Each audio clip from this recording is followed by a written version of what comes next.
got about 45 minutes, by the way. That's fine. Cool. Okay. I thought I So, okay, yeah, we're live. Okay. yep, Okay. So I labeled this as a Trump debate slash conversation. It's not sure. really a debate because two reasons. Well, one, it's just not set up that way, and two, I'm no Trump supporter or anything. But I do imagine, since I imagine I'm going to hear a lot of your concerns about Trump and the election in upcoming 4 years, and I'm going to do a lot of pushback on that. Um, and we'll just see where it goes. But yeah, so I just wanted to start it off by saying that even though I think Sure. it'll be debate-ish like, I am not a Trump supporter. I did not vote for Trump in this election, and I don't know if I would have been bothered either way. But anyways, let's get into it. Uh, what are your concerns? Well, to start with the less hyperbolic, like almost conspiracy ish stuff that I'm worried about, it's the tariffs, for one. The tariffs Mm. are alarming at the least. Like the way that he talks about instituting them and like the way that like tariffs have affected our economy, it's going to do very bad things to our economy. Well, not necessarily to the economy as a whole, but to poor people for sure. Like putting Mm. tariffs on things that come from out of the country aren't necessarily going to make companies make stuff in America. They'll just offload that cost onto us. Or they will make stuff in America and it will be both subpar and overpriced, and then we'll still be screwed. Mm. It's going to be a rough time. Plus, the people he's putting in charge of like the people he's picking for cabinets, like Elon Musk being put in charge of like government spending is crazy. Gotcha. Well, hold on. Um, Let's stick on the tariffs just for a second. It won't be long sure. because I don't know much about tariffs. So I've heard a couple things. So one thing I've heard is not that this is a good thing, but some people that support Trump will say that he talks about a lot of things and doesn't do a lot of those things, which to me is a horrible thing That's an indictment for on him as a person. right. It's a horrible thing for a politician. Like you don't you what you want is somebody that says they're gonna do a thing, and preferably has a history of doing those things as Yeah. previous Congress members and whatnot. Um, and that most importantly, you're gonna want them to do what they're saying and hold them accountable for what they said. But just pointing out that I have heard people that like him and support him, intelligent people that I view as respectful, have said that you can see what he did in his 4 years, 2016 to 2020, and that has more to do with what to expect for these upcoming 4 years. Do you happen to know what happened with tariffs in those 4 years? Because from my understanding, maybe there weren't many or it wasn't a big deal. So there weren't many. There were some, and that's not like something I'm super up to date on. What I will say about that, because I have heard that a lot, I do have a counter. There were stopgaps, right? He didn't have the Supreme Court, the House, and the Senate, and the Mm. presidency, right? There were people who made up enough of the population of those groups that could stop him from doing some of the more monstrous things that he talks about doing. But Mm. now it is all Republican majority. So there's not really a lot to stop him from doing those things. Because if you listen to the way he talked during his first presidency, it's a lot like he does now. He was just a little more careful about it back then, and he wasn't as Mm. like far gone. But he Okay. still talked about like mass deportations. He talked all the time about like leading peace through strength, which is like weird fascist dogma that doesn't really work out. It just leads to more war. Like Okay. it's a Well, lot of bad shit. let's take them one at a time. Let's actually go to the mass deportation before we go to Elon.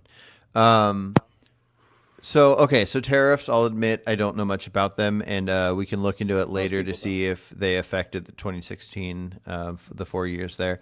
But okay, so mass deportation. What do you think he will attempt to do? What do you think he'll be successful at, considering Supreme Court and the House and the Senate. And then what do you think is wrong about what you think he'll be successful at? Okay, so I think he will attempt what he's very openly said he wants to do, like going business to business, rooting out illegal people, trying to like find these people in people's homes.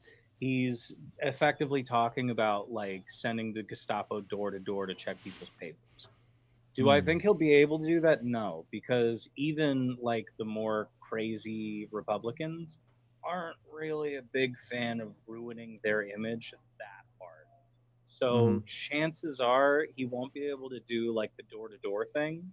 mm-hmm, But he's still, if he's able to mass deport migrants, uh, even leaving out the human element of like that's a horrible thing to do to tens of millions of people when we could actually just like try to make it so that there's a path to citizenship that doesn't take fucking decades to get to.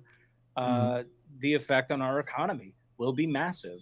Our like we'll have gigantic food shortages mm-hmm. because the vast majority of farm work is done by illegal immigrants. Businesses, like business interests, also might step in and stop him from doing this because, as it turns out, big business is not very fond of the idea of the mass deportations. So a lot of his Mm. donors will probably step in and try to push him away from that because it would hurt their bottom line. And because like in all like transparency, these illegal people are being taken advantage of. They are being abused in the financial sector because they don't have a choice. And Gotcha. like, sending them back to Mexico is not the answer. It will hurt everyone involved, Okay, well, even the rich let's people. gotcha. Let's look at the food shortage thing. Okay, so a lot of supposedly, I'm not aware, like I don't know the details on this, but I believe your claim, and I believe it's accurate, is that a lot of undocumented people will work on farms. They'll do a lot of the food gathering because they're in need of money, so they'll work hard and they get paid very little. Would Is there any reason to assume that if those people were granted citizenship, that there would be any reason that they would want to work those jobs more than other So people? if they were granted citizenship, like, and that's not where I'm at, but granted citizenship up front, right? You are now legal. Probably not unless they were able to, like, now that they are legal, they can advocate for themselves. Mm-hmm. So, like, prices of food would go up marginally because then they would have to get paid more because, labor laws would then affect them, Mm-hmm. not affect, would apply to them, right? Mm-hmm. But not having them in the equation at all is going to be a lot more damaging. But I don't think they would I'm be just trying to more figure out. predisposed. I think that maybe it could be because they would like stick to what they've already been doing. Yeah. It would be hard for them to integrate into the housing market when they already weren't part of it. Mm-hmm. It's complicated to think where they might end up because there's a lot of different ways that could go based on what happens after they're like granted citizenship. Yeah. I'm just trying to see. Like, I like to look at every I hope my argument. pop filter is blocking out most of that Oh wind because yeah, it's no, breezy. it sounds great. But yeah, I like to figure out if arguments are good or not, and because I think it's important that we're looking at the right things and not what makes the like our stance look good. And Yeah. so I don't have a strong stance on any of this, but I do like to look at each individual argument. And I see a lot. I see memes on social media where people say like your food prices are going to go up because all the people that pick your food are going to be kicked out or whatever. And I'm Yeah. trying to figure out if this is a good argument because let's say that every undocumented immigrant that lives in the U.S. was just made a citizen. And we can ignore the idea of more undocumented coming in or not, but let's just say that they were all granted citizenship. Yeah. The idea that I don't know how many poor current citizens like to do jobs like berry picking or all these other things. I don't know if there's a bunch that like to do it, but farmers would rather hire people that they can pay less or whatever. But if the argument isn't that we want to have undocumented immigrants to be here while not letting them be citizens, because that seems like an outrageous claim, then if the argument is to make them citizens, then they can't be paid less, and therefore there'll be a minimum wage. And then so we have to look at maybe there's a cultural thing where culturally it's more likely that people that emigrated from Mexico to here will just be, their culture will have led them to be more likely to be interested in a job like that, where maybe Americans are pampered or something and won't do a job like that for minimum wage. But then if you have like 10 years go by, or at least a generation go by or whatever, those new citizens that are having children, if the culture leads to Americans not liking to berry pick, etc., then that must transfer over to the people that are emigrating here, right? Well, yeah, they do those jobs because that's what's available to them. Yeah. So Like am I it's wrong? Is that a jobs bad where, argument? well, no. So, well, for one, the argument that would cause food costs to go up is one that I'm not fond of, because there are other things that would make food costs go up. What I am Mhm. fond of is the idea of the food shortages that would be to come. Because even if you have an orchard full of oranges, if you don't Mhm. have people to pick them, they will rot on the trees and they Yeah. will not be able to be sold or eaten. If you have animals that you no longer have enough farmhands to tend to, they won't be able to like survive. They'll get sick. They won't be able to be shorn often enough. Hmm. It will kneecap farmers, Okay, but which like we agree that we're not referring to people that we are going to have become citizens. You're just putting forward an argument, and I guess other people are putting forward an argument for why we should allow certain non-citizens come into the country to work for a small amount of money so that we never want to ever let them become citizens. Am I no, understanding that so argument no, right? no, no, no, no.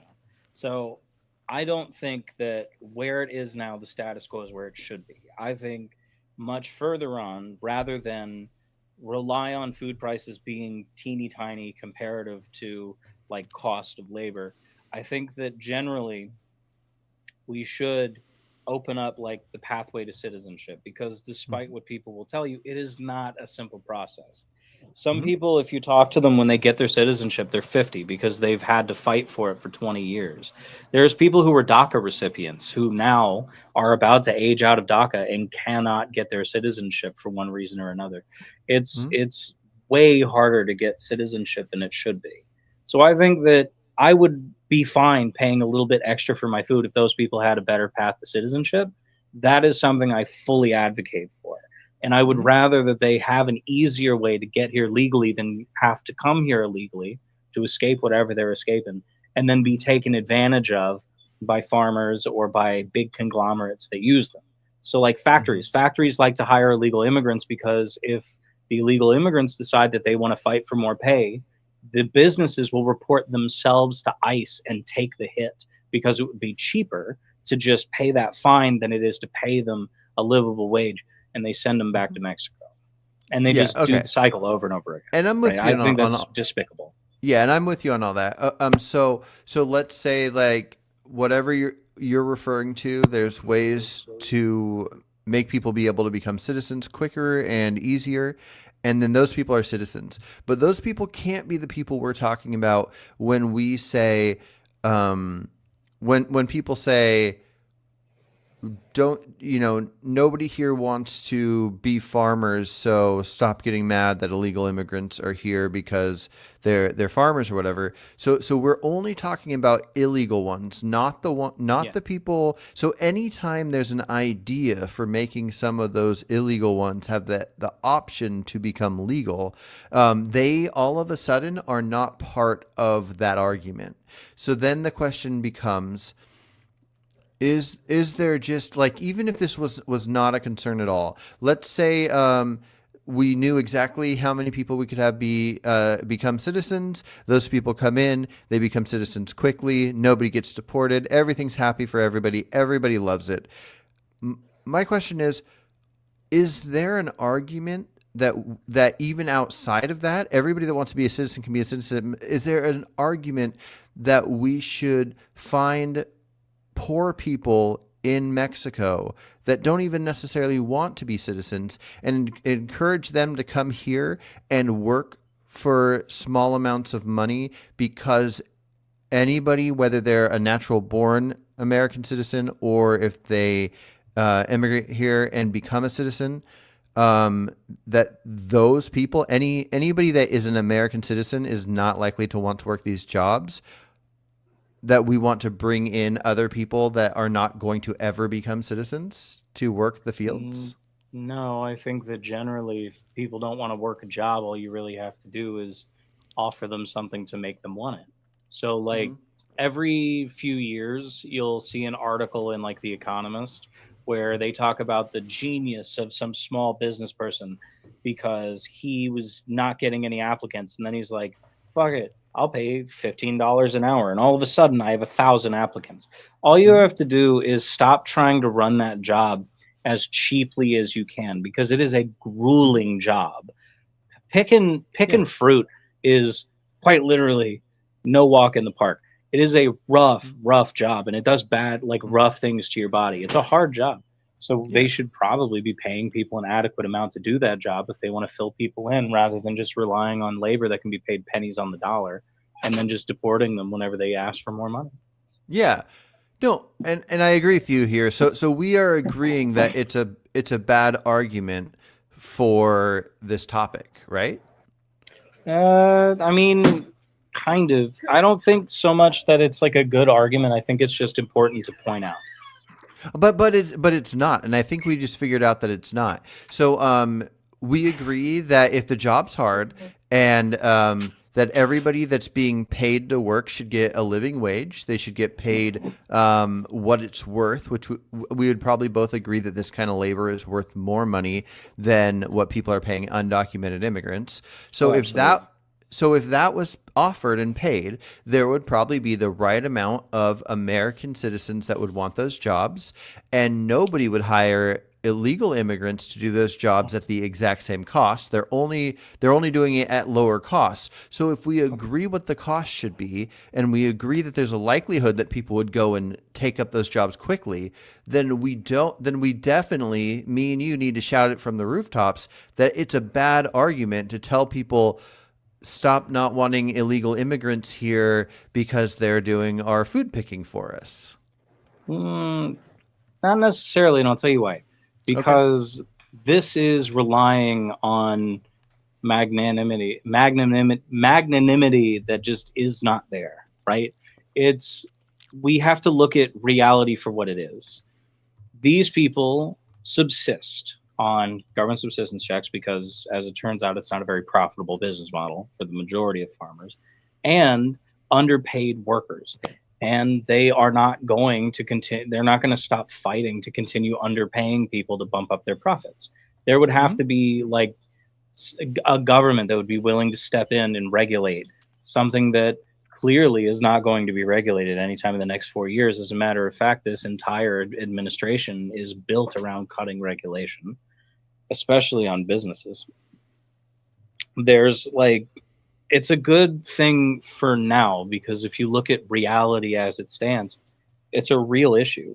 Now, if we were looking at a more moderate presidency, or if we were looking at, like, maybe a chance that those things might come to pass, it would be a bad argument, because, like, if you had a candidate who was like, I want to raise the pay and regulate these farmers, then yeah, it would be a bad argument against the deportation.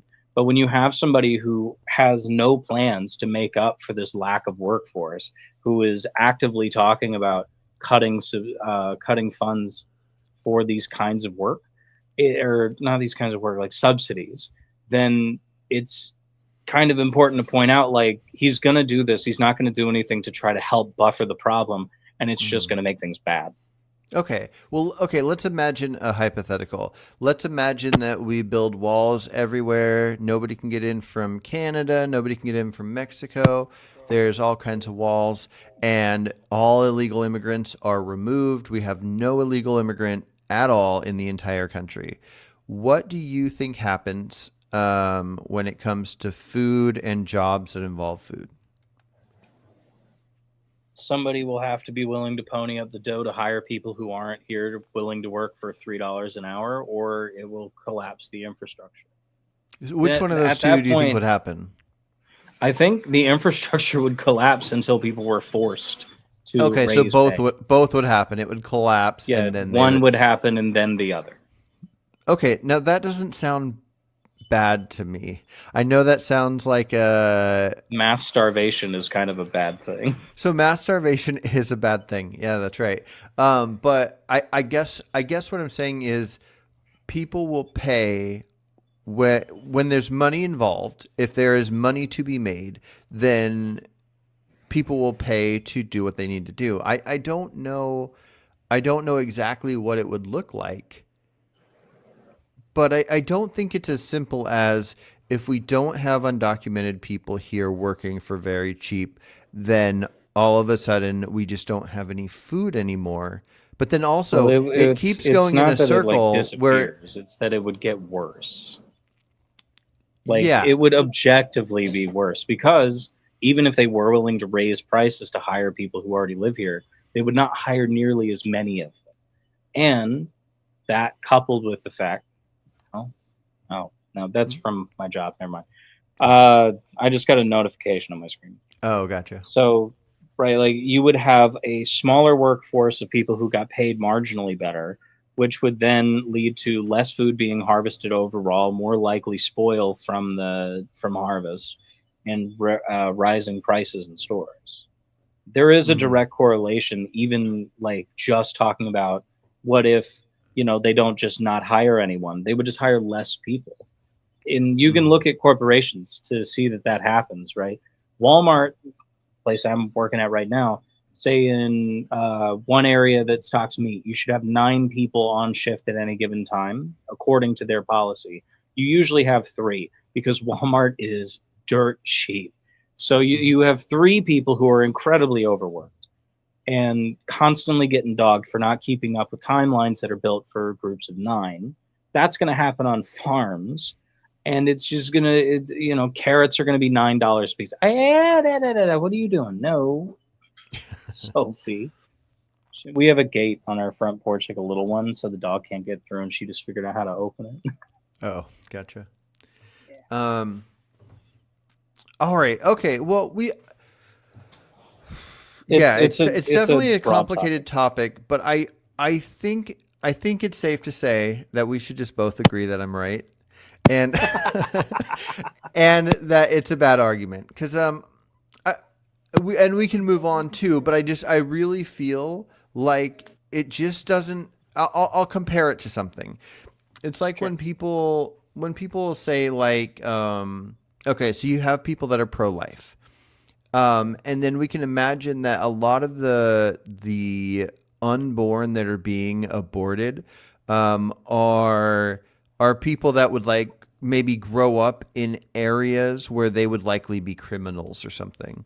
And so Hmm. we could say to those pro-lifers, um, you shouldn't be wanting a pro-life situation here because all the people you don't like that you think are doing like black on black crime or whatever, um, we're aborting those people, so there'll be less crime. And if you look at the stats, we'll see less crime. Now that's showing that if somebody were to change their stance, they would get a benefit because of another stance they have. But that's not a good argument, right? Like, so something is either right or it's wrong. And so abortion is either right or it's wrong. If there's nothing wrong with aborting because somebody should have their bodily autonomy, then that is the argument. Finding a little side note to make people feel better about it isn't a good argument. And so I would say the same here, where people should either be paid a good wage or not, and people should be able to live where they want or they shouldn't for whatever various reason. but it's not that because they're picking your food, you should not be against them. Like, you know what I mean? Does that comparison make sense? It might just be because I'm tired. But No, I you're don't you're see good. how it correlates directly. I'm Like just it saying just because doesn't of make something having sense. a good outcome doesn't mean that that's a logical argument for it. We'll just take abortion again. So abortion must it must either be right for a certain reason or wrong for a certain reason. And I don't think that that reason could be something like that the ones being aborted are most likely to be criminals. Because then if we extrapolate that, if we create a reductio out of that, then it would be something like, okay, every 1 year old that's likely to be a criminal we kill. And then if we say, oh no, that's not comparable because the unborn don't have value where the 1 year olds do have value, then the good argument in favor of legal abortions would be that the preborn has no value, not that the preborn will become a criminal someday, right? Like, do you think a fertilized egg has any value? Not particularly. The Okay, vast majority of them end up in miscarriages, and nobody knows anyway. sure, but I just mean like one that's not. If somebody has a fertilized egg, it's day one. If somebody were to terminate that fertilized egg, like you don't see any value there, right? Like even if it wasn't in a woman, like just if there was if we can grow them in a lab and somebody is growing a baby and they're growing bunches of babies here and there, and then somebody's fertilized egg, they just say, oh, I changed my mind actually. I know we fertilized this yesterday, but I decided I don't want a baby anymore. It's not in anybody's body. You don't have any value to that fertilized egg, right? Like you don't consider that of value, right? Not particularly. Okay, I agree with you. I don't personally view that as having value, and so the fact, like, let's say that we could know that there's an 80% likelihood that that fertilized egg would become a criminal. That element means nothing to the argument. It's not part of the argument because we're talking about something with no value. It has no value, so it's no different than a rock. So my point is, if an added element of an argument has no bearing on the argument, I think that's a bad argument. And so if you get to a later stage, like if you're growing, if you're gestating a person in a like a robotic uterus in a lab, at some point you will probably say, okay, that thing has value.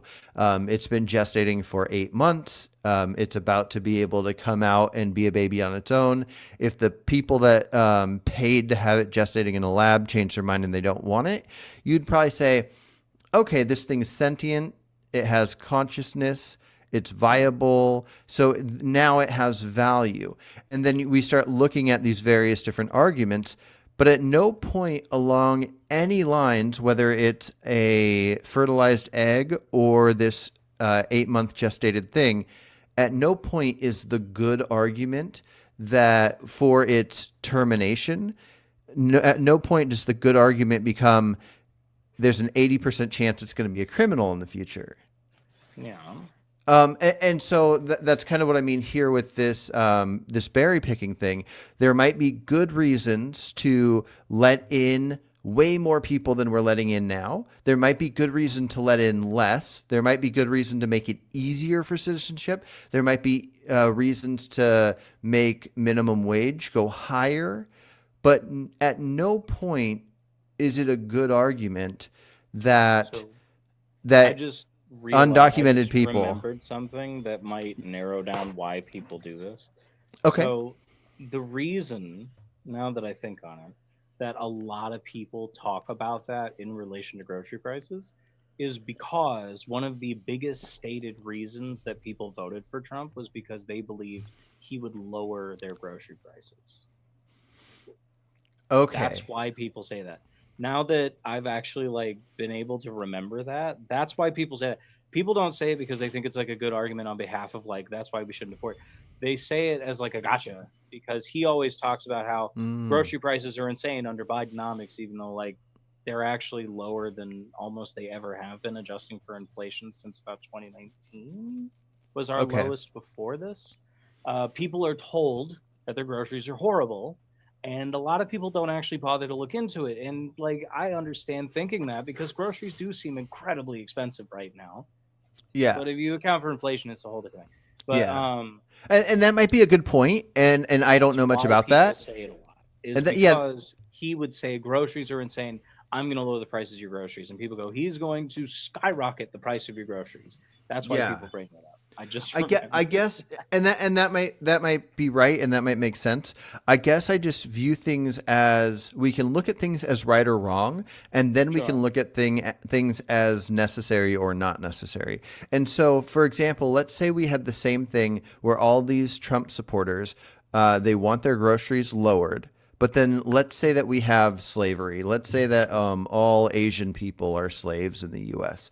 Um, Now, these people that are Trump supporters that want their groceries lower, let's say they all happen to want to end slavery. So, all the people, all the Democrats want Asian slaves, and we'll say all the Republicans want no more Asian slaves. We want to end this slavery.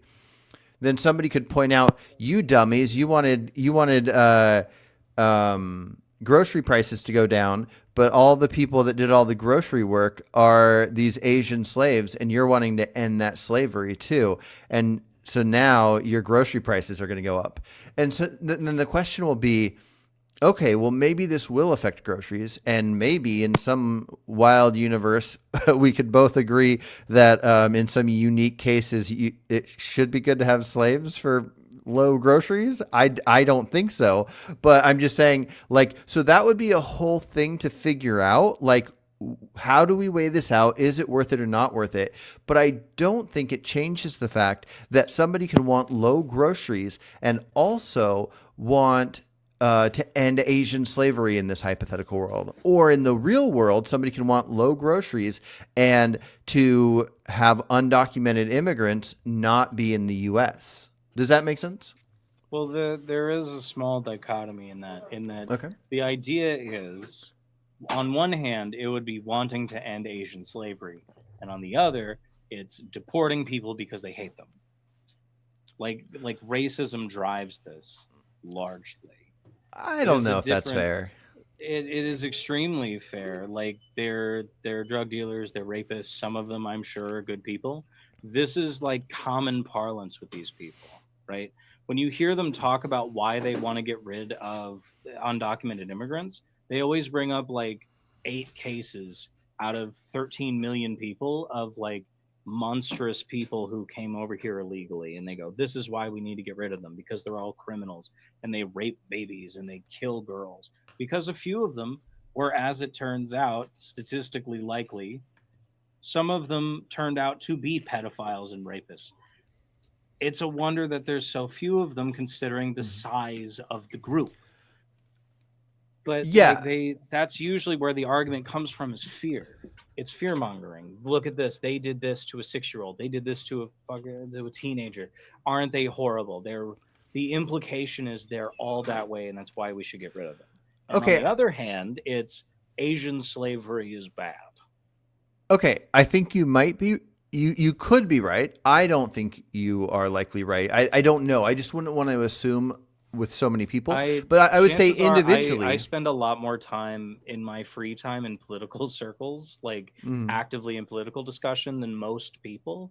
So it could just be that I'm exposed to a lot more of this than you are, which is a real yeah. possibility. You have a kid and a life, and I don't have kids, and frankly, I don't have much of a life as it is because I don't have the money to have one. So I spend a lot of my time absorbing political information. Yeah, yeah, So yeah. And also, social media and just internet in yeah, general can make things something seem is to be said crazier about the because trolls possibility and that I stuff. might be partially in like a small echo chamber. I try Mhm. not to be, but everybody makes their W- own with the It algorithm. it's all right. What I would say is that what you're saying, if you're talking to an individual about illegal immigration, let's say somebody that has a strong stance, somebody that says, oh, like, I like that Donald Trump wants to deport people, I like the idea of building a wall, and then you're talking to them, if that person says, "Oh, I don't like Mexican people. Like I just don't like them. Even if they gave me a good one, I don't like them." Then to that person, that would be the approach to go. But if somebody were to say like, "Oh, I want illegal immigrants deported and a wall," but I just think it's best for the economy to not allow extra people in. And because like I don't know the details on any of this stuff, but I'm pretty sure like in Scotland and like in Japan and a handful of different places, Japan is nobody's a crumbling because of their lack of immigration. Like they're an aging civilization. sure, They're and actually and like that a really, really good example as to why immigration is actually a really good thing for your country. yeah, and that's something I hope to learn more about in the future. And the it's complicated, but I guess my point is that there are places that do not want to let people in. There are places that do want to let people in, and I just think it's fair to accept that somebody might have there's a variety of people that have different stances on what they want. So if Trump says, "I want this and this to happen," we can look at, okay, is he saying any of these things directly about race? If he's not, and we assume he's racist, then we still have to defeat his argument, not defeat this idea of what he might be. And same thing with the other people. You'll probably find a lot of racist people that you could go, "Oh, these people are racist, their arguments are bad, and we'll set them over here." But you'll also maybe find a bunch of people that are not racist, that they just have a stance on how immigration should work. So what I generally do if I meet somebody like that and they say something like that, what I do is the same thing I do with conspiracy theorists. You try to get to the Okay. core of that belief. So like I don't know if you've ever hung around people like that. What you'll often find when you get down into conspiracy theories is when you get to the root of it, almost all of them are rooted in anti-Semitism. Like that's why George Soros is mentioned all the time. It's because he's Jewish and he survived the Holocaust. There's like the Rothschilds are always mentioned because they're Jewish. When you look into conspiracy theories, most of them are rooted down there. And when you look at like a lot of right wing beliefs, especially, most of them are built around like fear and revulsion. And that's not something most people do consciously, right? That's just something that you can be pushed towards if you're absorbing the wrong kind of information from the wrong kind of people. All it takes is one charismatic person to pull you in and you might be stuck. I was on that path myself, and Annie was actually the reason that I was like argued into actually researching a lot of the things I believed and what pulled me to believe the things I do. But what I tend to do is I'll ask people, why do you believe this? And then I'll just do like, what is it, the Socratic method, where you just why, and you just keep asking until you can get to a Mhm. really basic idea. A lot of the times, it is surprising to the people you do that to because they find out that it is actually rooted in like an old racist idea, and it's not something a lot of people do consciously. Subconscious bias is or unconscious bias is what it's called. Um, is a real thing that happens to people. It's a well-studied phenomenon from all the way from regular old people to judges in the legal system. So like when I meet somebody who isn't just like because I hate Mexicans and it's really like because I think it'd be better for the economy, I'll take those people and I will talk to them at length and try to break that down over time to try to help them understand what they believe better. Not by like, don't you think this? It's more like I want them to say it themselves so they can understand where they're coming from. Because there's a lot of ideas that people have that are rooted in things they don't realize they're rooted in. It's Yeah. it's like an insidious thing of propaganda. Everybody is uh, what's the word? Everybody is susceptible to propaganda. Nobody is immune to it. And it's Yeah. important to recognize that so that you can challenge yourself. A lot of people haven't Mhm. yet. So, like most of the people who, and it's not most of the people who call for it, but most of the people who, like, I just have a specific stance on deportation because I think it would be better for the economy. A lot of those people don't realize that they've been fed that by like incredibly racist people who have then convinced them of incredibly racist things Mhm. until Yeah. they actually challenge it But themselves. it That's why yeah, generally I lean on that. I think it could go the other way around as well. And so yeah, it's good to break down the ideas and to learn from history and to see what works and what doesn't and to have good arguments. Because I would say that the other side might just have this idea because I think a lot of liberal people, which I think of myself as very liberal, um, are very empathetic. And so this idea of like I've always thought of like I was born in this country, I'm glad I'm here, but like I don't deserve it more than somebody that wasn't born here that's in a country that they're having a hard time in. And so like I don't deserve it anymore. So I would love for everybody to have opportunity like that I was just randomly born into. And Yeah. I'm a very empathetic person. If I see worms on the ground, I pick them up and set them in the dirt. Like I don't want them to be on the cement dying. Um, and so I think a So lot of people will just look at a situation like this and go like, yeah, let them in. They'll Marie Antoinette it and let them eat cake. And it's like maybe like if that works out, that's great. But it's not as simple as you can try to share every resource in the world with every living human and every human coming about because at some point if it comes down to survival we're all going to be doing what we have to do to survive and I don't know what the cutoff is. Like, I don't know if we should be able to let 1 million people in a year or 10 million people. I don't know if there's as long as there's physical space, if it's never ending. I wouldn't, like, I like the idea of there being national parks like Yellowstone and stuff and Grand Canyon. and Not that you could, we not that you just could, barely fought DeSantis off from turning a bunch of our national parks into golf courses. oh, oof. But yeah, It's like there's a, and we there's a law here you might actually be pretty upset with. If you look at Florida legislation as of the election, the right Mhm. to fish and hunt just passed. Oh, So I heard we about will that. now have Yeah. a constitutional right to kill everything. So wildlife was fun while we had it. And it's not going to be here Well, for very long. well, But okay. like Well, let's Florida hold off on requires a that. 60% majority to pass things. That's why it went through and nothing else. Gotcha. Well, let's hold off on that because that would be interesting to talk about too. And I still want to talk about Elon as well. But I'm just saying, like, so I don't fully understand how immigration does and should work. But I think if we break things down to if you just take a small area and you have a certain amount of people in that area and they're claiming this area as their own and they if they have no space to let anybody in, they have no space. If they have extra space, then they might want to let certain types of people in and they might not. They might want to let anybody in. And you can create hypotheticals where you can figure out why immigration could be wrong. Now, when you have it in a huge situation like how huge the US is and how much land there is, I don't know what those numbers are, but it's obviously not endless. It's not like if Yeah. every human on earth wanted to move into the US today, we'd say, like, this is stolen land from 250 years ago. It's stolen, and and everybody should be able to come in whenever they want. You have to figure out what works Yeah. within the government and the citizens that are there. There's all kinds of things like values. You could have like set values that the majority of the people in the US for many years have stated their values. And so we have things like free speech and these various different things.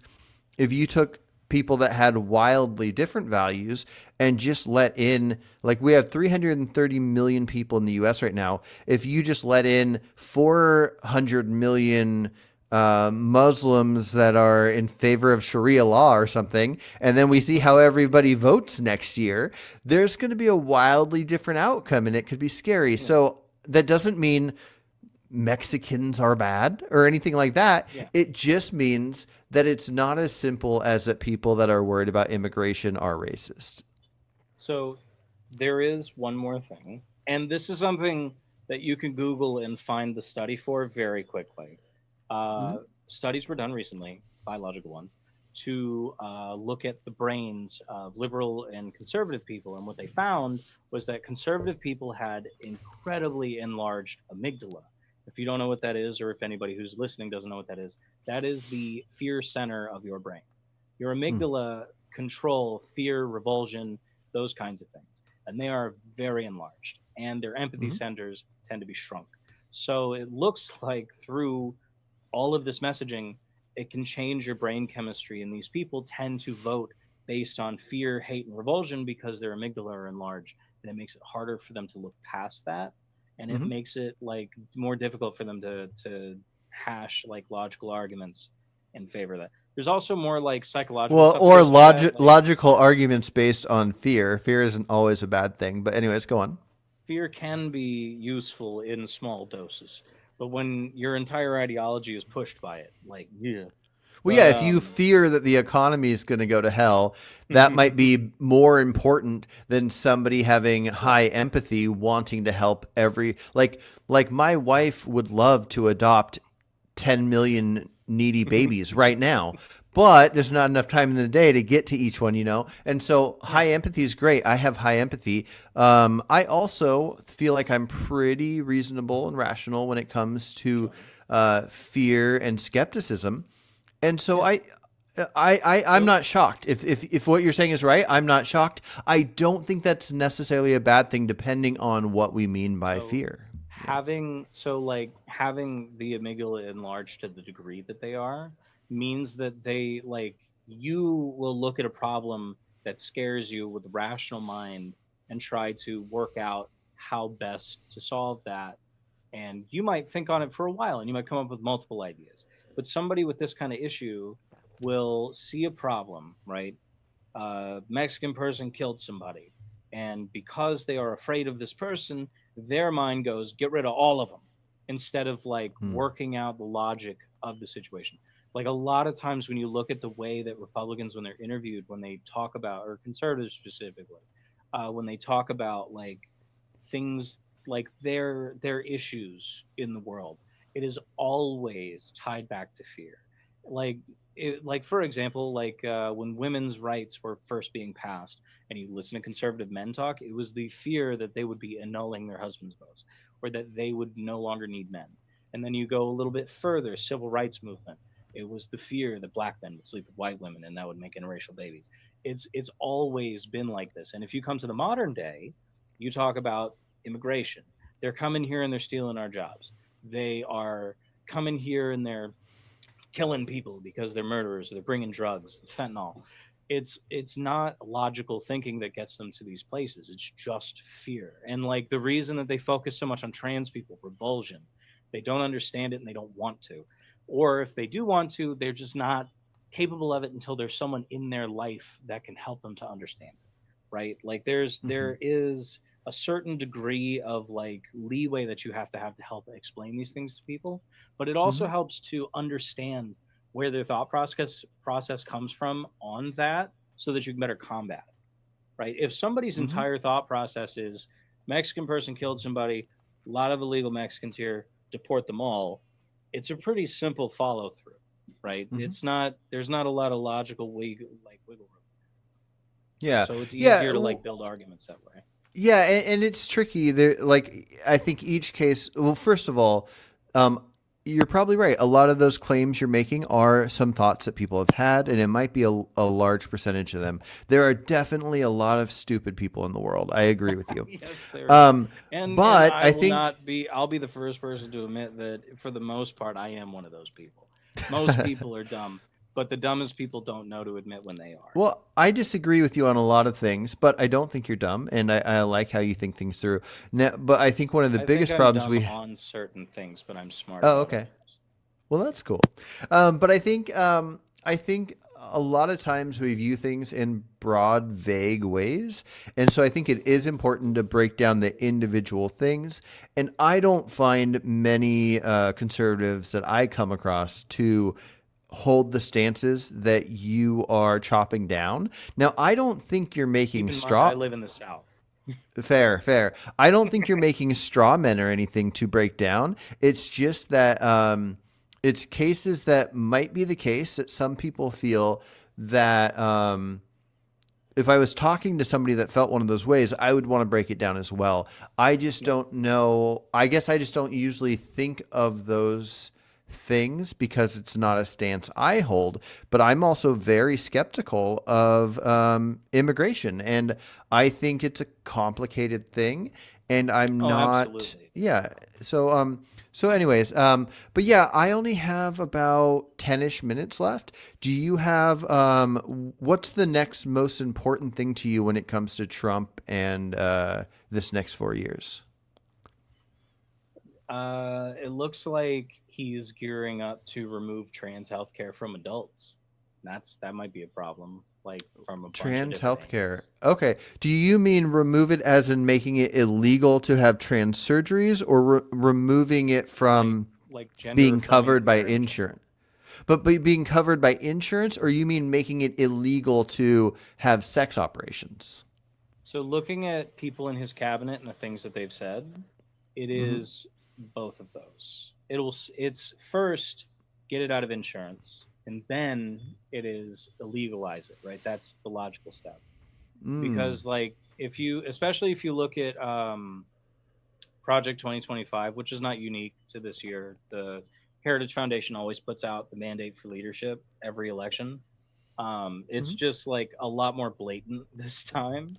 That is one of the things they call for, is to like they're fighting to remove the right to gay marriage, which is something that they have been fighting for since it passed. They Mm. are looking to reduce access to trans health care, get it out of insurance, and then eventually outlaw it. They said that they want to equate trans people with porn, like trans. What did, I don't know how they worded it. They probably said transgenderism in the Mm. document with pornography, and to make it so that Mm. it is not legal in public spaces in the same way that pornography is not. Like there are a lot of things on that vein that are very indicative of where they'd want to go. And Trump has talked out of both sides of his mouth on Project 2025 because he has both said he doesn't know anybody who was involved in it and he has no interest in it. And then the next rally over, I love it. It's, my running mate helped write the foreword for it. It's Wait, great. real? So, Wait, hold on. You need to yeah, send me that. JD No, Vance wrote the foreword for that. I didn't even know it had a forward, but Yeah. I need to hear Trump say that he loves it. So I send me I that. don't Is that mean recent? I mean like not quote, but like the way he talks about it changes depending on his audience. So if he's in an Gotcha. area with a lot of evangelical Christians, he's all for it, right? Big Mm. on it, loves it. He'll talk about certain things that are from it instead of just saying I like Project 2025 because that is not a publicly popular stance. But Mm. he needs to keep the evangelical base because it is a huge voting bloc for Republicans. So when he would go to rallies and talk to them, he would talk about stuff like outlawing abortion, passing a national abortion ban, talk about gay marriage and stuff like, oh, I don't know about that. I'm a Christian. I'm not sure how I feel about it. He would kind of talk in like a media trained, cagey way, but it was very different from when he would be in front of other types of audiences where he'd be like, I don't know anything about it. I don't want anything to do with it. It has nothing to do with me. It's Yeah. he. That's why I said he talked out of both sides of his mouth about it. Trump is stupid in a lot of ways, but when it comes to like how to talk to the media, especially around things that could like really sink him, he is smart enough not to do that. Yeah. But My least favorite thing with about him, you have to politicians read at between the all. lines. Yeah, my least favorite thing about politicians at all, including Trump, who's not necessarily a politician, is their refusal to answer questions. I Yeah, absolutely that hate gets it. on my nerves. But Bernie Sanders said actually we could fix that problem if we mm, did debates like Europe does, where mhm. they hold like a 3 hour block with no commercials so that they can answer questions at length instead of having to put Mm. out like sound bites. So, like Yeah, here, yeah, yeah. you watch the debates, you get 5 minutes between the ads, and it's like, Mr. Sanders, why are you the devil?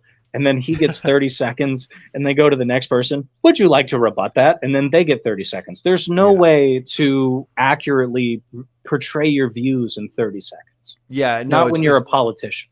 yeah, it's really dumb, and nobody holds them accountable to actually answering stuff too. So, I'm with you. Have a Rogan host that since it's 3 hours. Um, I maintain, and I will for the rest of my life, that a big chunk of the reason why Kamala lost is because she refused to go on the Joe Rogan podcast. Fair. Yeah. There, Joe Rogan has the biggest base of undecided voters of anything. There is no campaign stop she could have gone to, no news show she could have been on that would have Hmm. reached more people. And Yeah. Well, she apparently, from what I hear, she didn't want to do it because she didn't want to talk about legalizing weed because Joe Biden hates legal marijuana and oh. she needed him to continue endorsing him. That's what he says he heard from his Hmm. people when she was talking back and forth with him. Well, maybe in Yeah, 4 years if she runs again, which I don't know if she will, but maybe she'll go on then. But maybe not. I think if she does, she'll end up being like another Hillary, where she like acts as a spoiler candidate for the future. But if here's what I think: if she can come to terms with the fact that the people who steered her the most wrong were the Democrat advertising people, they're the same people who like fucked over Hillary, where they're like, you need to be polite and try to have a big tent and bring in all the people you can. That's what screwed her. Because if you think about it, most of the energy in her campaign came when her and Tim Walz were calling Republicans weird, when they were slinging mud and they were like leaning on economic populism. And the moment they stopped doing that, fell flat. Had they not listened to these people, these analysts, she might have won, frankly. And I think that if she realizes that people like a little shit slinging, she might win the next time because mm, that's when she was at her most popular. When people would quote her the most was when she was calling Trump like a rapist felon, right? Which mm, he is legally. That's exactly what he is. That's where she was at her most popular. mm-hmm. And when she was going and giving her stump speech 30 times a week about all the positive change she was going to make, and a lot of it was good stuff, it was boring and people didn't care. They liked it Mm, when she was being mean. And that's, I think, a big part of the reason why Trump wins in when he runs is because he's mean as shit and people like that. I think the mm. Democrats, as soon Yeah. as they realize that they should play the fucking game the way the Republicans do, we're going to start winning a lot bigger. Yeah. No more of this nice shit. Or also, get over a lot of the unimportant shit, I'd say. There's so much focus on, like trans stuff and the identity politics and all that. I really think Well, that if that people stuff would is ignore like that, broadly according to like census data from what I've seen, that stuff does pull pretty popularly. So it is Mhm. important to lean on that stuff, even among Republicans. Like Oh, I'd say mostly trans among acceptance pulls about Republicans. 68%. It pulls Yeah, I very mean, popularly. yeah, from my understanding, a huge part of Trump winning is just people being sick of a lot of the trans and No, no, other no, no. You things like misheard me. that. Oh, You okay. misheard me. I Okay. said trans acceptance polls Hmm. very highly, even among Republicans. Oh, Something like interesting. 60-ish%. I think it was 64, which doesn't sound like a Probably very not when it comes significant to percentage, but minors, yeah. though. Well, with the minor question, it's a little bit less, but from what I've seen, it's still a majority. Among like liberals and Democrats, it is a majority because like scientifically we have a lot of information on that, and our side of the spectrum doesn't just like pump us full of fear and lies. Um, but generally, still, because it's like I think it's because of social media, people have more access to stories from people in their family or people that they happen to know or people that their family know about Hmm. people whose kids like got the care when they were young and it saved like to them it saved their lives or it made them happier Hmm. people, like Gotcha. Well, that. here I want to. It still pulls pretty well, so that's something that it is important to lean on. And she didn't really talk about trans people all that much, like at all. Like Hmm. she really didn't lean on it. He stopped talking about it because, as it turns out, it was very unpopular to like dog on trans people constantly. Because Hmm. Republicans, when they were polled, they said that they wanted to have their politicians stop focusing so much on culture war issues and actually like talk about policy and how they're going to make their lives better. Hmm. And then they voted for somebody who's never done that before in his life. But Okay. I Well, mean, yeah, let me make a few points on the trans thing, and we can go back and forth on that. sure. And then after that, before I go, I want to ask it's a question of sorts, sort of, from somebody in chat. But as far as the trans thing go, I just want to point out I I'm currently at a point where I think that there should be nothing allowed for minors. We don't need to get into debate about that, but I just mean like, so puberty blockers, any Perfectly surgeries. safe and proven to be since the 70s. Not true, and that's why almost every single country, including most states in the U.S., have outlawed puberty blockers completely. Actually, most countries that outlawed puberty blockers tend to do it because of political pressure. When you look at Sweden, Britain, yeah. Okay. Well, anyways, I just want to set aside the minor thing because I think it's you brought up something about Project 2025 wanting to outlaw it for adults, and so I think that's equally worth talking about because I think adults should be able to do essentially whatever they want. I don't. If somebody has like an issue where they feel like they want to be missing an arm and they want to have their arm cut off, I'm fine with that. I'm fine with people cutting off their penises, whatever. The one thing that's kind of interesting about that, though, well, let me check with you to see if do you agree with me that if somebody has a mental disorder where they, in the clearest of minds they could have, say, I want my arm cut off, do you think as an adult they should be able to make that choice? I think that they should have to consult like psychiatrists and like really get to the root of it. And Okay. if it like, because there is actually, and it's extremely rare, like probably a couple Yeah. hundred cases ever. But there Yeah. is a disorder where like you can, it's like alien hand syndrome or something, where you can feel like a limb doesn't belong to you anymore, and no matter how much psychological help you get, it'll never feel like it's yours. Yeah. If you have that kind of problem and talking to psychiatrists and people like that can't help you get away from it, and that's the only way to get help, then, with doctor's consultation, go for it. Yeah. But I Yeah. think that Okay. you should have to like talk to doctors first. Yeah. No, I agree. And I probably think the same way with trans stuff, but I'm more mentally worried about the person wanting a limb gone than the trans stuff. But still, anything involving, I'll just call it mutilating the body, there should be talk with psychiatrists. But anyways, I'm Is. fine with it. No. I think we're agreeing on that. But where I'm curious, if you deviate at all, is in cases where the government would have to essentially use a lot of tax dollars to take care of that person. So if somebody wants to have their pinky removed, that's fine. It's not going to cause any issues. But if somebody wants to not have legs and then they get their legs cut off and then they want to collect disability, or there was a lady that wanted to be blind and I think she poured Yeah, bleach in her she own blinded eyes. herself. I know about that Yeah. case. Yeah. Like, so if somebody's blind and therefore collects money from the government, that's my only hiccup on if she went to the doctor and said, I want help going blind, otherwise I'm going to do it to myself.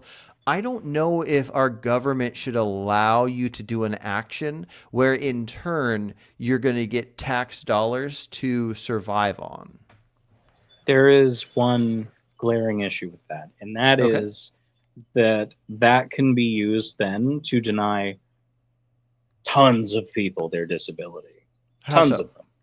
So let's start completely innocently, as many laws do. This person blinded themselves. They should not be able to collect disability. I think they should anyway. They're disabled. They should be allowed to live their life. But let's say, sake of argument, law passes. They don't get it.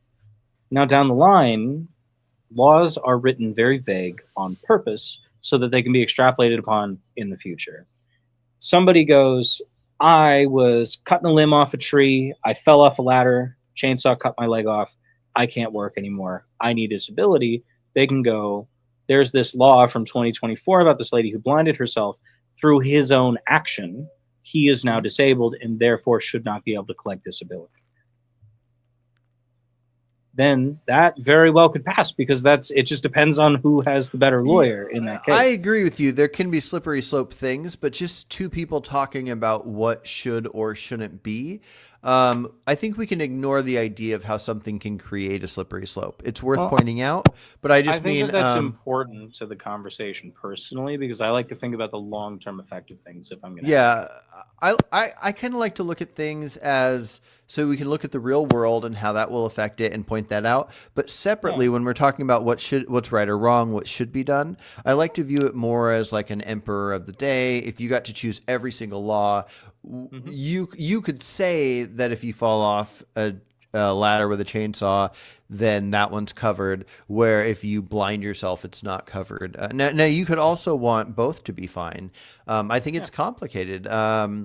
Like, for So example, it's very well known that if you smoke cigarettes, it could lead to lung you're gonna cancer. probably get cancer, and at the Yeah. very least, you're gonna get lesions in your mouth and throat. Yeah, and so I think that if somebody gets lung cancer from smoking and they Hmm. need a lot of like treatment for their cancer, I think that over time they should pay that themselves. So even in cases where I think that there should be universal health care that would cover a lot of different things, I don't think it should Mm. cover direct things like that. Now, people also have health issues because of eating problems, but there's no direct consensus on what is good or bad for eating. So it would be complicated to say, oh, because you let yourself get overweight, it's your fault, so you have to pay for that one. So it's complicated. But when it's not complicated, I hate the idea of tax dollars going towards somebody's lung cancer from choosing to smoke.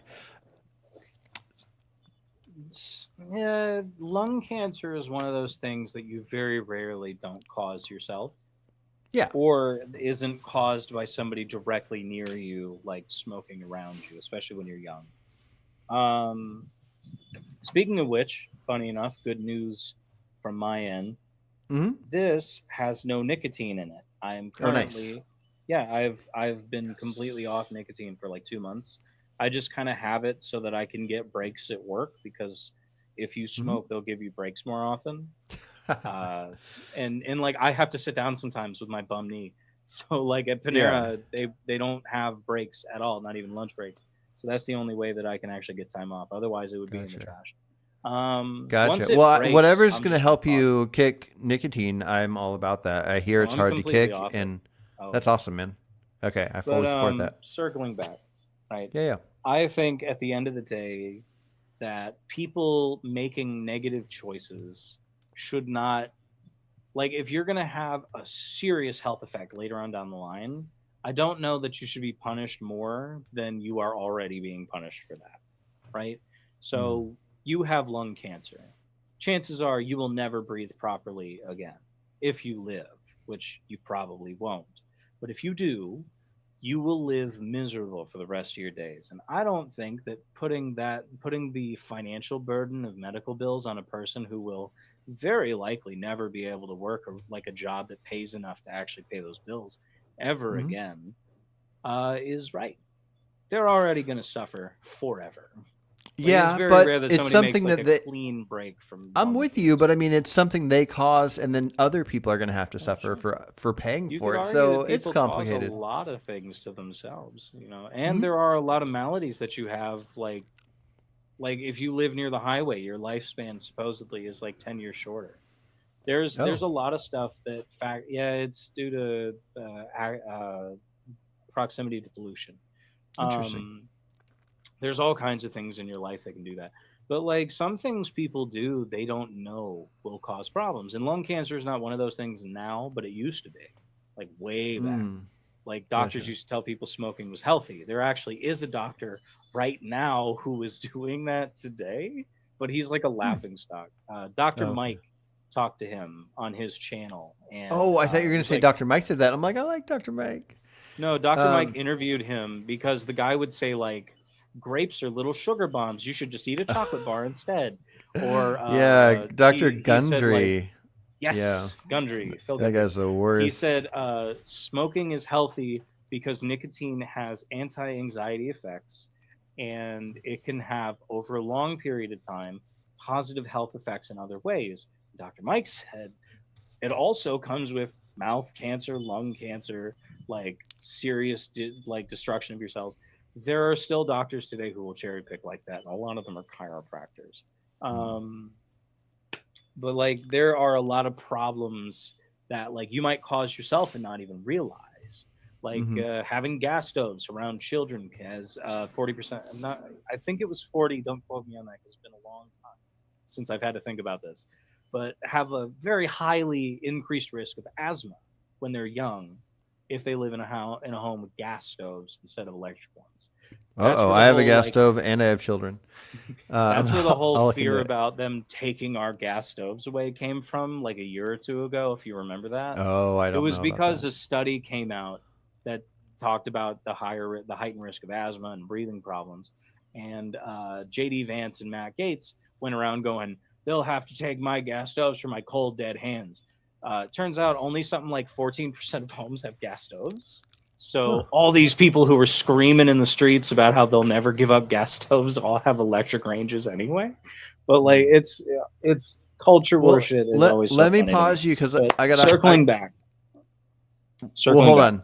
Let me pause you. we should be careful about legislating things that you cause yourself because sometimes you do it inadvertently. Okay, fair Continue. enough. But okay, so I got to hop off here about 10 minutes ago. So I'm going to ask one more question. Sure. Somebody brought up in the comments that people like to take what Trump says and create claims that he's never claimed. And I think that's one of the most accurate things in the world. In fact, I think that's the reason we have Trump right now. I think people taking his arguments and pretending like he's saying something he's not. One example I'll give, and I'm curious to hear your thoughts on, is I he think did I know some. what you're about to say. I Oh yeah. really do. I Well, think I have a so. But couple. I have I a hope couple, I'm wrong. but there's one that gets talked about a lot lately, and it just boggles my mind. But he was talking to a bunch. He was talking to his public. He was talking to Christians, specifically Christians Oh, is that this don't. the mishearing I'm not a Christian thing? No, no, no. He was talking to Christians that don't vote. He was saying, I know a lot of you Christians out there just don't vote, and Mhm. that's fine, but this time you got to get out. You got to get out and Yeah, vote. yeah, yeah. Vote You for only have to me. vote this one time, that thing. Yeah, and he said, we're going to fix it up So so good, you'll never have to vote again. And somehow, some people think that that means that he's going to become a dictator and take away everybody's rights to he vote and all this kind of stuff. But that he obviously, doesn't help himself with that when he says things like "I'm going to be a dictator on day one," true, that's not helpful, and but yeah. the insurrection. Like you can't No, I dance know, but around I'm just talking about. terminology like that when you're that guy. I'm just talking about individual claims, though. Like it is. Okay. It. No offense if you agree with that thing, but it is idiotic to think that he is sending a message to his followers saying, "Hey, you Christians that love me, if you would just come out and vote for me, guess what? I will remove your rights." I will remove your voting rights if you come out and vote for me. So please do it. Like, Are you there's no familiar with the way. concept of the leopards eating faces party? No. Okay, so this is a political allegory that's been used for a very long time, and it's usually framed like this: I didn't know. I voted for the leopards eating faces party. I didn't know they would eat my face. So the idea is, I voted for horrible thing, and I Hmm. had no idea that horrible thing could happen to me. It's a Hmm. common thing that you see when you look at like dictators that rise to power, or you listen to average Germans who voted for Hitler for the economy, right? You Okay. listen to them talk, and they say things like, I had no idea he was serious, that he wanted to kill all the Jews. Hmm. He just said he was going to make my bills lower. And then they voted for him, and now they regret it. It is the idea that for very small reasons you would vote for someone like someone my sister goes to school with voted for Hmm. Trump, quote, because gas prices were high. No other reasoning, no Hmm. research, and that girl is now ostracized because she goes to a high school. Why the fuck would you ever tell high schoolers that? But why, like, high schoolers are like socialists these days, man. You can't, and Well, like, hold on. more power to them. But Hold on. like, I coming just back want around, I hear the the idea of what idea, you're saying, right. but I just want to make sure that we stay on the point of he So, didn't say well, anything here's there. here's the thing. Even if he was actively, even if he said the words, "I will not allow another election to happen," they may Uh-huh. still vote for him and then put their hands up, Macaulay Culkin style, Uh, shocked that maybe, bad maybe, shit but that's happened. just a random guess about a random thing that's never happened. I'm talking Well, about the not thing that never actually happened. happened. I'm just talking about the thing that happened. Just this one thing. Okay. In that And then instance, it's a and then lot I of have a question for you. extrapolation. In that instance, there's a lot of extrapolation from like looking at his past.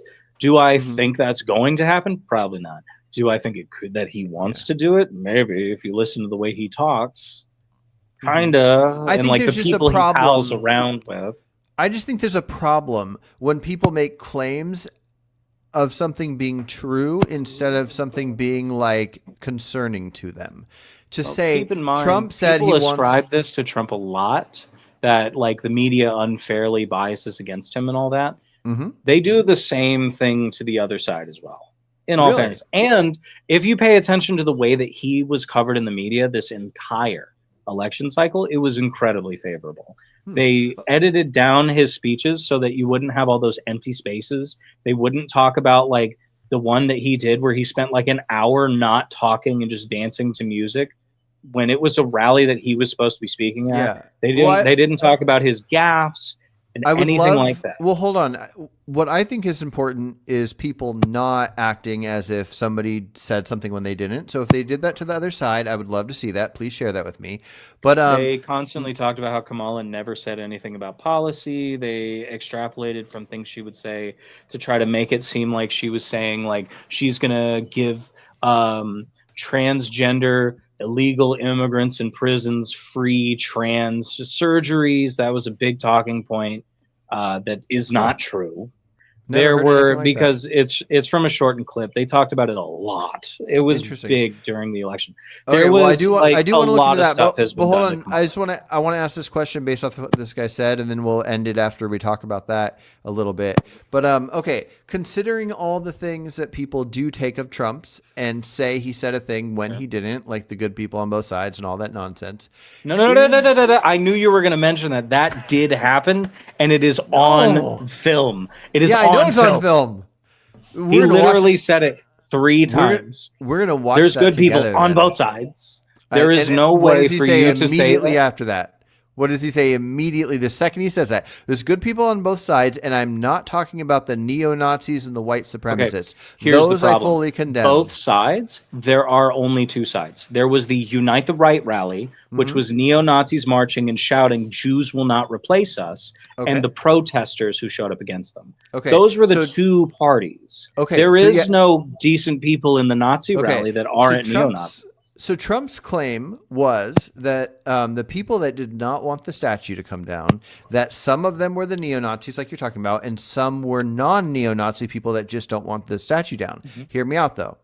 If he's wrong and there was no group that wanted the statue not to come down and that's all they wanted, and the only group that wanted the statue not to come down were neo-Nazis, then that just means he thought there were people there that weren't there. That doesn't mean that he was lying.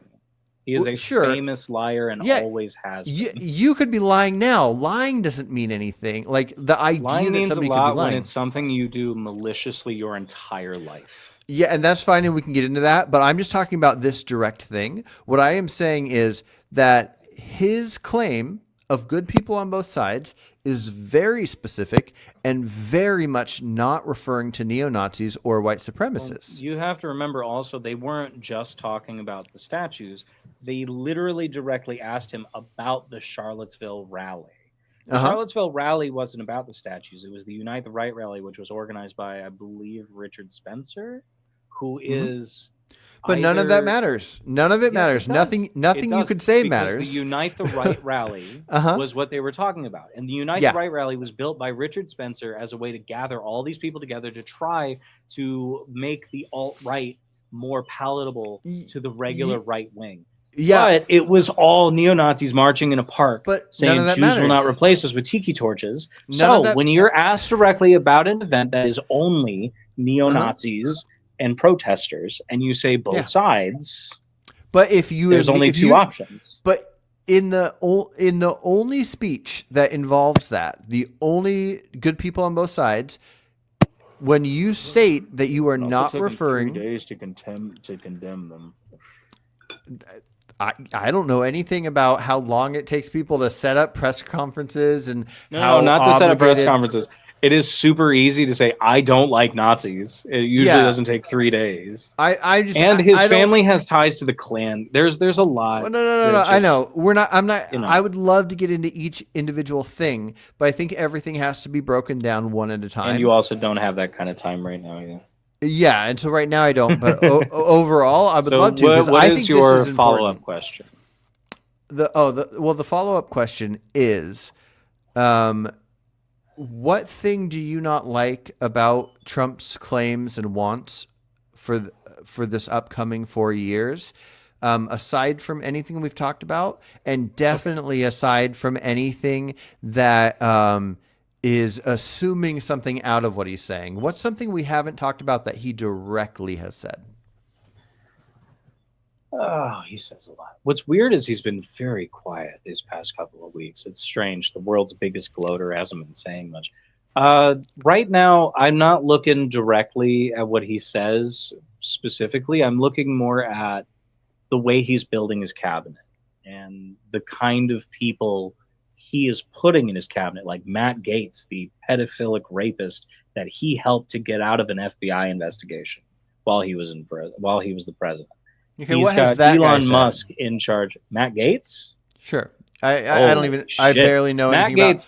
Matt Gaetz is one of the representatives of Florida. Mhm. He is a monstrous piece of Yeah. shit. So I'm just looking for a I claim am though, whether it's vaguely aware of the Trump's or things somebody that Trump he likes. does. Hmm. I would have to look specifically for quotes because while Okay, he let's is a go to monstrous Elon piece of then. shit, he's also incredibly like weird. Let's go to Uh, Elon or anybody connected to okay, Trump Elon. that has straight up said Elon said a thing they openly want. that there's going to be hardships because of Trump's policies, and but we're going to be okay.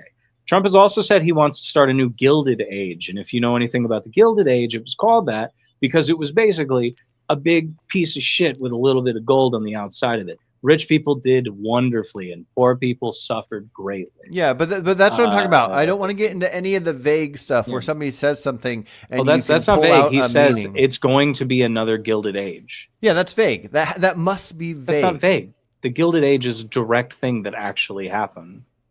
And Yeah, saying but I that mean, while it's kind of filling like your the cabinet idea. with billionaires and yes men, It's kind of like the idea of saying "Make America Great Again," and people will be like, "Well, when was it that was great?" And stolen then, from Reagan.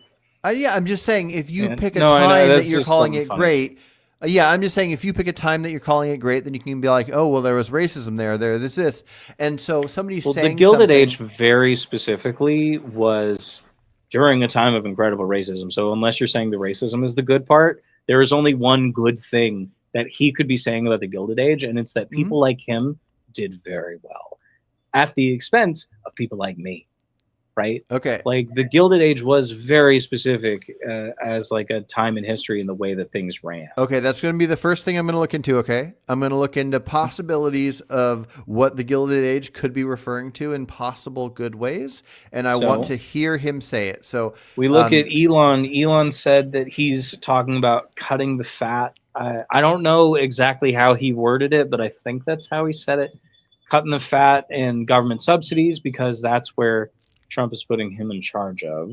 He's also Trump has praised him directly for the union busting measures that he's taken.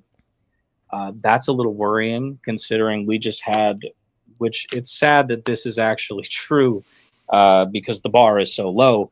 One of the most pro union presidencies we've ever seen in Joe Biden's presidency, which the bar is, it couldn't be lower. gotcha. Well, Now well, we hold have on. like a union buster in charge of like union relations. Gotcha. There's a lot to worry about with the upcoming Okay. presidency, like on that And front. I think we should set up a follow up conversation. I want to look into the Gilded Age business. I want to send you stuff on the good people on both sides thing, and we'll set up another talk where we have like we can even watch videos together and react to them. Sure. Because there's a lot more to go over. But yeah, Oh anyways, yeah, absolutely. send me the Gilded Age thing of Elon saying it, and after I watch that, I want I said to. Trump said that he called it the Golden Age first, and then it got corrected to the Gilded Age Okay. because the Golden Age is not a thing. The Gilded Age was. Oh, that was Trump, not Elon. Yes, Elon Oh, talked about okay. like there's going to be some real hardships at the beginning. You're gonna have to tighten your belt, but we're going to be fine. Like Okay. he's like he's got put in charge of like Department of like Government. I don't remember exactly what it is, but it spells out DOGE, like Doge, and he's been Okay. like trying to build that up lately. There's a lot Gotcha. to look at that kind of seems a little scary for the future. Like I wish I Okay. had a passport just in case. Gotcha. I Well, don't know. Yeah. I think you'll be fine. But I do Well, gotta I hop live in off here. Florida in a very Republican district. That Oh, is up I in got, the air. I got a room available if you need to stay somewhere. So I got you. Yeah. There's Um, 5 of us, man. We're well, gonna go to I fucking can't take Canada. in, I can't take in all five. But No, I know. if you're ever I stuck in appreciate the sentiment. Salem, Oregon, I got you. But okay, I've it's always great wanted to talking to visit you. Salem. Oh, you Yeah, should do it. It's great talking to you. Send me the Gilded Age thing, and I'll talk to you yeah. soon. I'll try to find like his quote, and then I'll try to find like a wiki article that you can find the sources at the bottom of to Okay. look into what the Gilded Age was like. It Yeah, will for sure. probably be a while before I can send that to you because I'm on like 4 hours of sleep for the last Oh, 72 no worries. hours, so it'll be a little bit. No worries, my friend. Okay, get some sleep. Take care. See ya. All right, bye.